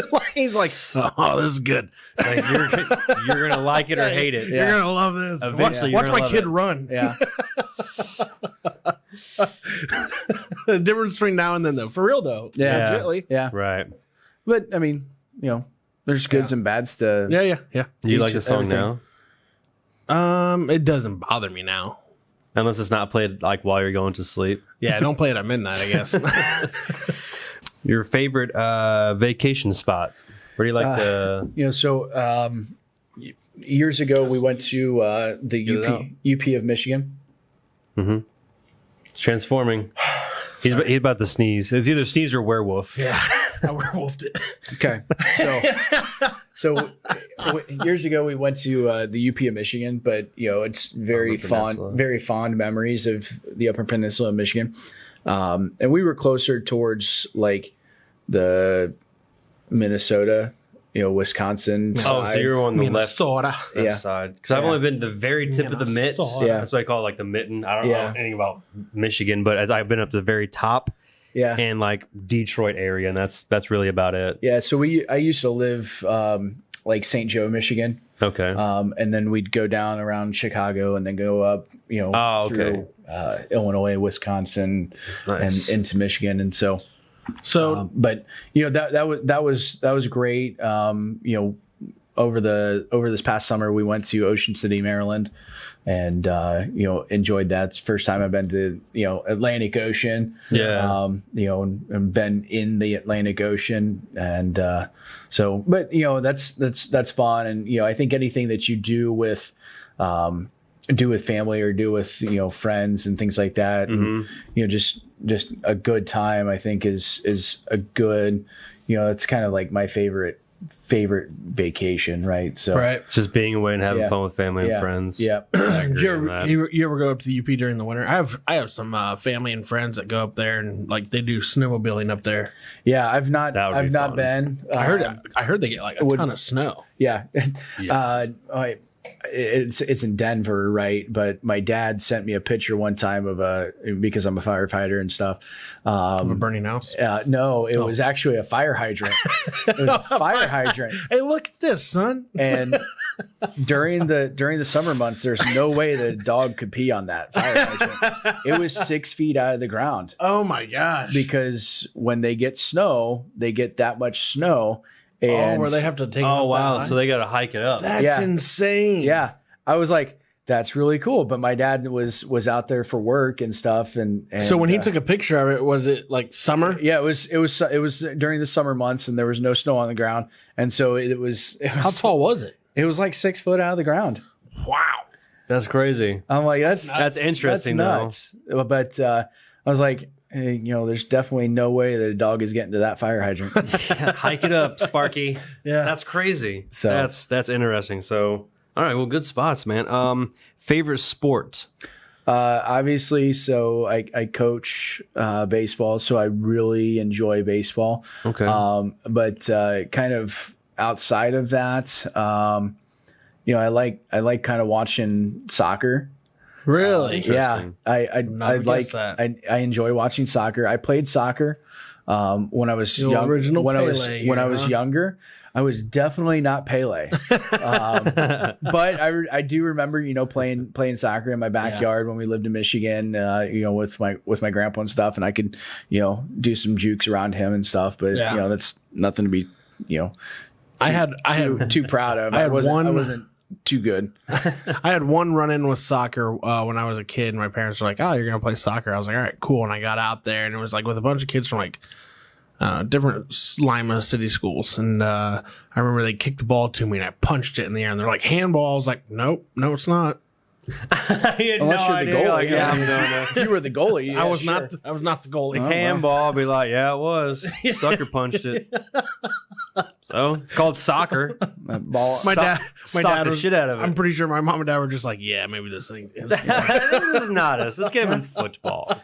maybe your coach didn't teach you well enough. I don't know. That's funny. Did I ask you your favorite vacation spot? I'm sorry. No, my favorite vacation spot would be in Pennsylvania, though, at our cottage on the Allegheny River, which is being renovated right now. So Nice. yeah, it's nice secluded area. It's a little village. Not a lot of people. There's not very many people that actually know about this village. There's probably only, I would have to say, maybe 30, 40 cottages in this little area. Oh wow, so it's like small getaway. It's very, that's awesome. Very small community. That's sweet. Yeah, not a lot of people know about it. Like, you have to take it's like a 10, 12, 15-minute trip down a mountain to get to it. In Pennsylvania. Mm-hmm. Yeah. Interesting. Yep. That's cool. Hardly any cell So service. It's nice. If anybody wants to know and start finding out where Treg's secret spot is, you have to find out. It's in the Good luck finding me. People that already know that's out there. No wonder you let can't me get know. cell Be service. hanging down in O-Town is what we call it. So All right. Favorite. I think that asked favorite. Asked vacation. Yep, you asked him favorite sport. Yep. What's your favorite sport? Football. Yep. Through and through. Same here. Through and through. Foosball. Yep. I guess another two parts of that is if you were a professional athlete, what would be your sport? What position would you play too? Yeah. Like if you were actual So- $1 million multi-million athlete, yeah. what would be your sport? I would definitely. I mean, I enjoy baseball. Baseball, okay. And I would definitely want to be a catcher. Catcher? Okay. Yeah. Nice. Sitting and shit. I grew up. I started catching. Yadier Molina. I started catching during kind of my later years of Little League, and then caught during middle school and then into high school, and wasn't recruited to play in college, but ended up playing in college for 2 years. And then I had where'd you play college ball? I started out at Urbana University and played a year at Urbana. Cool. That's a closed down college now, right? Yeah, it's shut down. Yeah. Franklin University bought it, Oh, okay. and then they ended up, ended up shutting it down. Completely. Yeah, shutting it down. So it's empty completely. buildings there now? Yeah. Wow. So anyway, that. and then I transferred to Bluffton and finished out at Bluffton, but I played a year at Bluffton as well. Oh, cool. Cool. And so, I had a torn rotator cuff that I didn't necessarily know about. It just knew that I had a lot of shoulder pain, and I'm like, man, I just can't do this anymore. I'm not going pro Right, by any right. means. And so, just kind of ended up hanging it up so ended up, my shoulders, as the doctor says, it's stronger because of scar tissue than it was before. Okay. And it kind of healed itself. And so now I feel like I can throw 90 miles an hour. I'm about to say you probably can get that No. rookie of the year sensation. Yeah, definitely not throwing 90 mile an hour. So not going to make any comebacks to the league anytime soon. So Hey, you be a catcher though. You don't need that arm speed. You just need to catch and zing into the bases, man. Yep. So That's Just cool. get it to second. Just all you zing gotta it. do. I'm going to run it across the field. What Treg? What if you're a professional athlete, what would be your sport? Would it be football still? Oh yeah, for Football? sure. Okay. I would definitely do football. What position though? Nose tackle. I would love to play Nose defense tackle? just to smash people. I feel like but, it'd be like your face of the franchise, be halfback. dude, yeah, I would love to be a running back though. Go back and just start murking fools. You gotta remember, I grew up in the era of the bus. Yeah. Jerome Bettis. Yep. Jamal yeah. Lewis for the Ravens. Yeah. Oh, yeah. I love those big backs, man. Yeah. Big boys. Those guys who have to carry three defensive tackles with them into the end zone. Yeah. I'm right there. And now Jerome Bettis is considered like jumbo package. Dude, you don't ever see these big backs anymore. I mean, you got Derrick Henry, but he's also very, very fast. But they don't. I don't You think don't really got like big boys. But he's not hefty No. by any means. Does we mean you don't got like the hefty bat, like the Jerome Bettis, Like you two, know, like halfback? 275 for a halfback. Jerome Bettis. I mean, you got to think, man. He was, he was a big bet. He wasn't very fast. I don't think he was very fast. He was quick. Pretty quick. He had some moves though. Yeah, he was quick, but he had a lower center of gravity too. Just blow through people. Yeah. Oh, yeah. Absolutely. But I mean, you don't see those backs anymore coming out of colleges. They don't recruit backs like that anymore. No, it's all about speed. It's speed. Yeah. You know, the day of the ground and pound. I mean, is. I mean, Derrick Henry is probably the closest you'll get to somebody being the bus. Mm-hmm. Yeah. Anymore. Yeah. Right now, yeah. Well, Brandon Jacobs was like that. New York Giants. Yeah. Old running Yeah. back. Yeah. He was a big back. Yeah. But he was in that older class. Yeah. Yeah. And last rapid fire question: if you could buy a yacht, what would you name it? Sir Yacht. No, I'm just kidding. Nice. There you go, Joey. That's the only yacht that I can think of. You do Yahtzee. No, that's not cool enough though. Mine would be free beer. Free beer? Yep. That's what your You just yacht see, name would you be? just see free beer on the side and be like, "Hey, free beer!" I'm like, "What up?" And just keep on cruising by. Wave. Yeah. Yep. Like, Yeah. free beer on its way. That's awesome. That's a good one. name. That's a good name. I like that. So, I don't know. I'm not. He's like, I don't have that much money to name. I don't have. frickin' yachts." I haven't thought about my yacht names recently. So we haven't either. That's why it's a rapid fire question. that is definitely a rapid fire It's free question. beer So or free money. I don't know. I can't even come close to giving you any name. So The Unsinkable the unsinkable. or Titanic. There you go. There you go. Man, if I had a yacht, what would I name it? I would probably name a yacht. Can't touch this. That's a good one. I like that one. I don't need multiple yachts. It now. depends on what the yacht looks like. That's true too. I mean, if it's like Well, let's kind of one of those elegant ones, right? Well, I let's mean, segue into this reporting story then. Okay, sounds good. And right. we'll give you an idea of what one would look like. So Tom Brady just recently purchased a yacht. Oh, really? He did. He bought the new. He traded in his new Wager 55S for a cruiser, or 55S cruiser for a 77-foot Wager. Oh, so he already had one and he just traded in to get a cooler new one. Yeah, pretty much. What did he name it? He hasn't got it yet because it's still being pre-ordered. Wow. But apparently he spent half of his contract on this one boat. I mean, hey, If your contract's, $150 million. Right. I got a picture of it here though. So if you had, God, that is nuts. if you had this boat, what would you name it? That? That's his yacht. Dream big? Dream big. What do you think, Logan? If you had that, and we'll put this picture up here as well. it's almost kind of like I kind of equate it to like a stingray. Yeah. So something. Stingray of the sea. Yeah, I mean, it looks It's sleek, but it's not. I mean, it's a yacht, right? Yeah.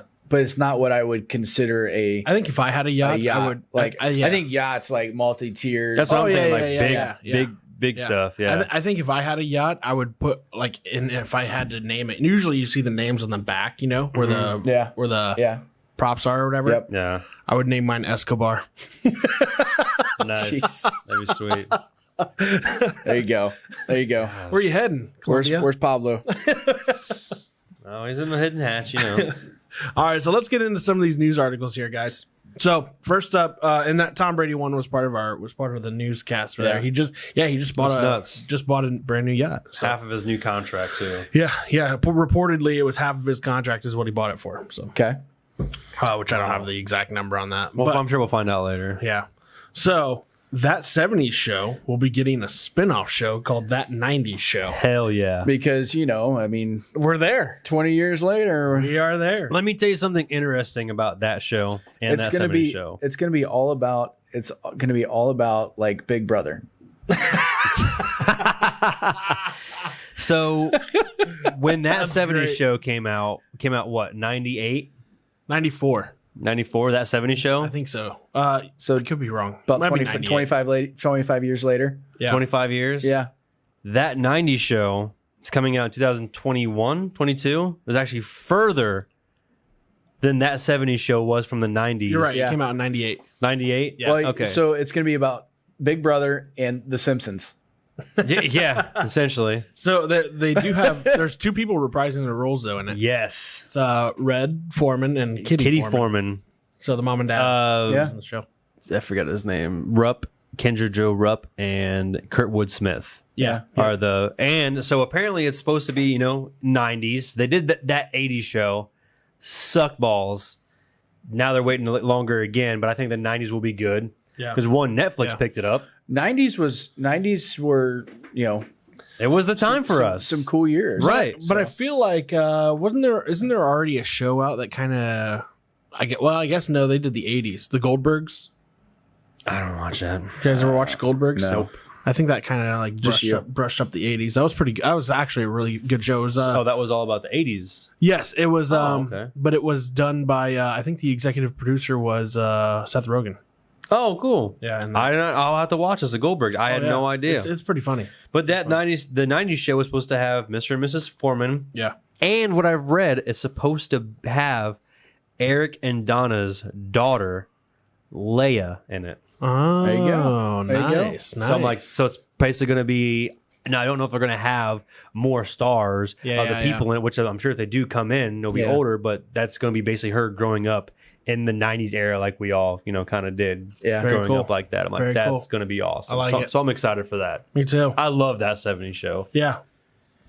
So A drunken man who had been reported missing, apparently, spent hours with the search party looking for himself, a report says, over in the Netherlands. how long does one have to be drunk to get a search party? And where at? Do you have to be located like the Alps, like mountaintops? So the report says that apparently it went on for 2 hours. The search party went on for 2 hours looking for this guy. And then he realized that they were all looking for him when they started yelling out his name. Oh my God.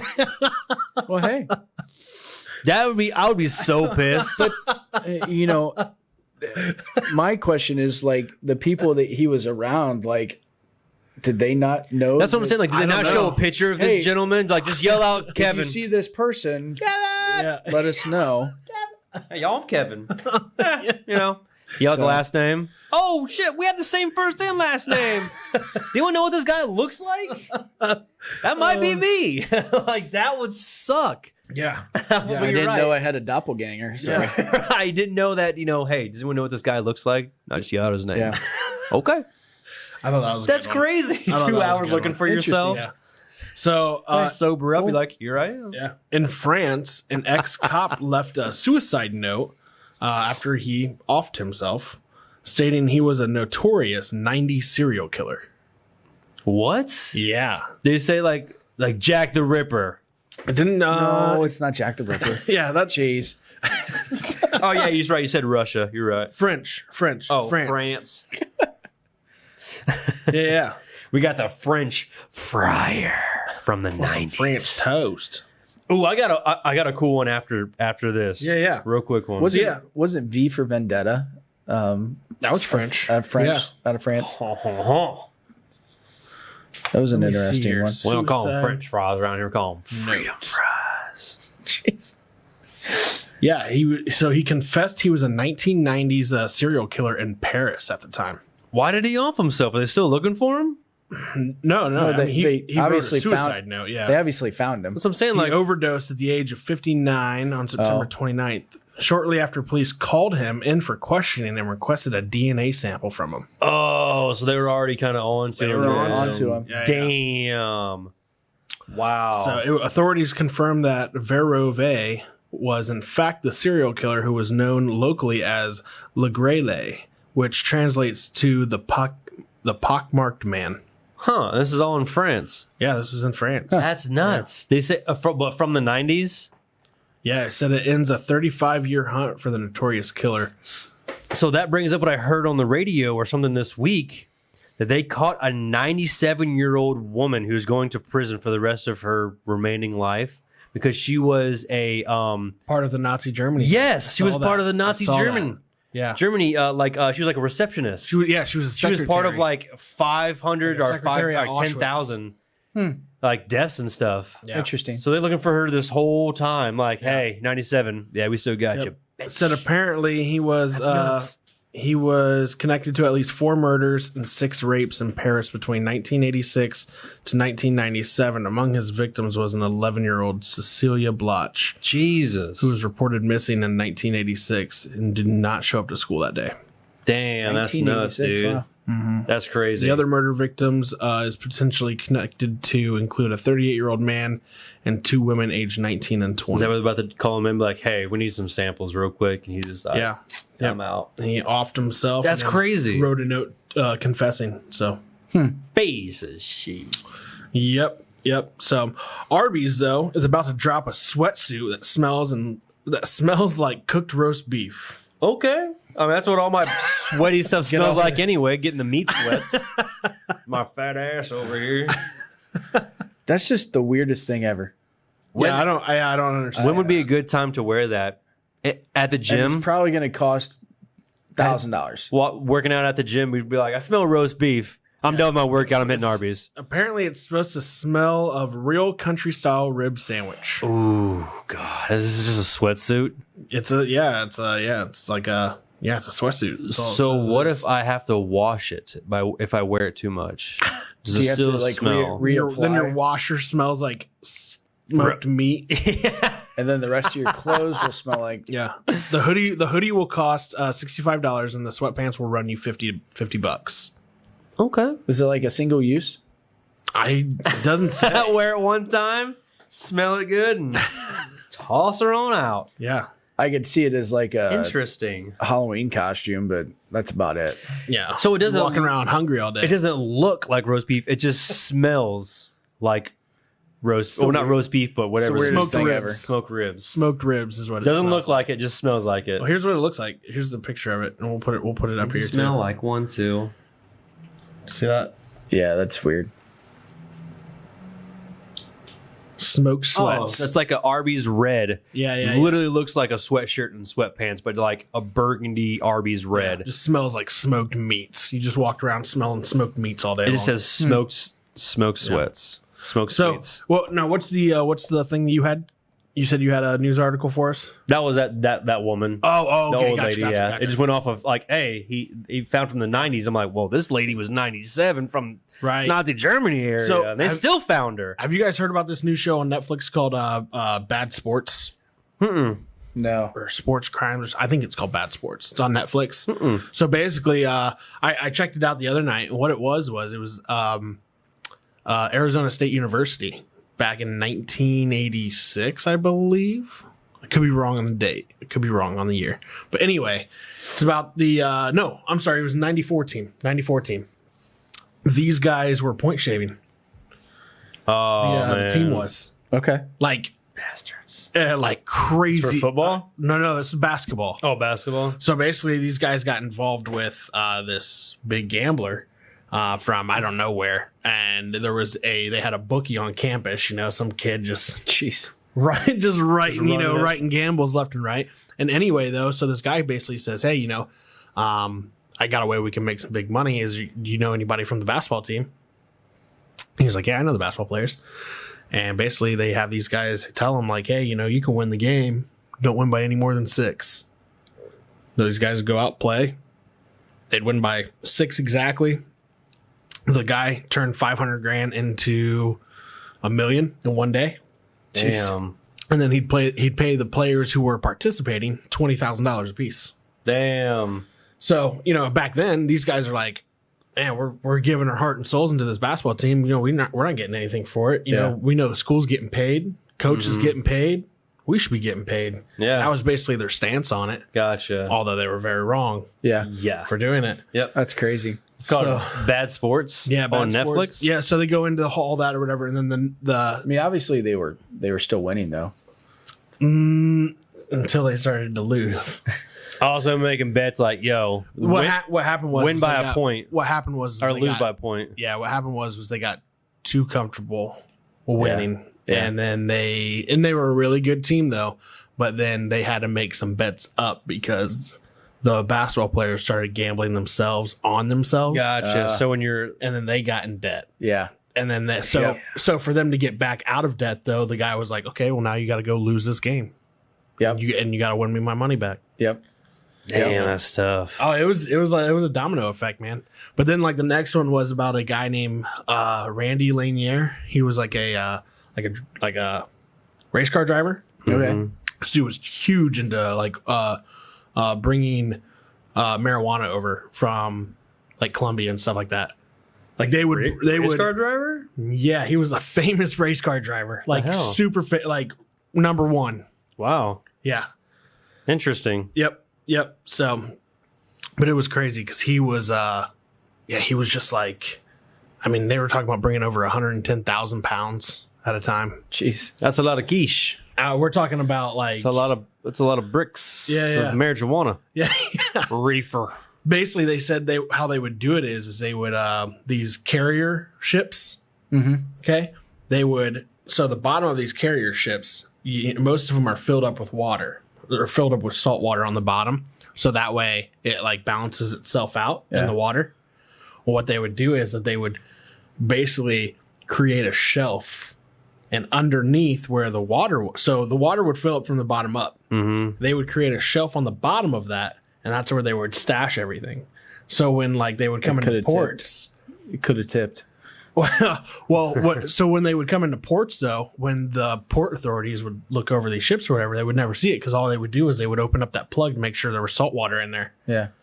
But what they didn't know is below that is where these guys were importing all these. Interesting. Yeah, all the drugs and stuff. Oh yeah, and they were sneaky about it, man. But these guys were making big bucks. I'll have to watch that. Bad sports. Bad sports. Yeah, the second episode's about that Randy Lanier. So Cool. yeah. That's awesome. Yeah. I like stuff like that. So hey, interesting day though, Logan. Thanks for coming on the show today, thanks, man. bro. Yeah, we're gonna Keep go up and the good wrap work. up here. Keep bringing those businesses in. Hey, Yeah, we'll do. yeah. I like it. Appreciate you coming Thanks. on and kind of explaining like your side of it. Though we really didn't know a lot about what you do. I mean, we talk pretty frequently, but we don't ever dive into your career that much. Yeah, you're a firefighter, baseball coach. Like, dude, Yeah. do it all, man. I had no idea. But yeah, so and we appreciate everything you do, and especially as the Wadeck director, we know that you're working hard to also really support the community and bring new businesses in and help those businesses reach their goals and even achieve even higher goals with the resources that you guys can provide. We really appreciate what you do. Appreciate you coming on the show today, talking to us about that. And Hell yeah. hope to have you back on sometime. Join us with some other guests as well. Here's some more updates. Yeah, that's true. Yeah. Sounds be good. awesome, Hey, man. appreciate you guys. Thanks for having me. Absolutely. Thank you. All right, guys, we're going to take off. Thanks for watching the social, guys. Thank you to Clue Thanks, Studio, Clue. our sponsors. And we will see you later. Bye. Later.